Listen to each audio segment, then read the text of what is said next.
जय शिवराय मित्रांनो, माझं नाव वैष्णव आणि मी राहते नांदेडमध्ये.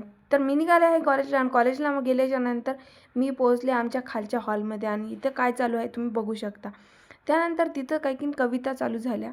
तो कारण मला एकांतात तू आठवतो. तुला विसरण्याचा ध्यास रोजच करते. तुला विसरण्याचा ध्यास रोजच करते आणि त्या ध्यासातच पुन्हा तुझाच लळा लागतो. बुद्धीने तर तुला सोडू पाहते, पण मनाचा ताबा क्षणाक्षणाला सुटतो. आणि पुन्हा तुझाच ध्यास लागतो. त्या ध्यासातच आसवांचा झरा पाझरतो. त्यासाठीच तर मला एकांत नकोसा वाटतो.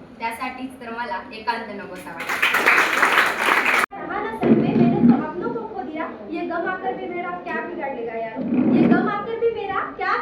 यारो, मैंने तो बचपन में ही अपने माँ बाप को खो. थोड्याच वेळात ताईची एंट्री होणार होती, त्यासाठी सर्व लेकरं बसले होते. त्यानंतर ताई आल्या आणि ताई इथे का आल्या ते कळलं तुम्हाला पार्ट 2 मध्ये. तर भेटूया आपण नवीन एका ब्लॉगमध्ये.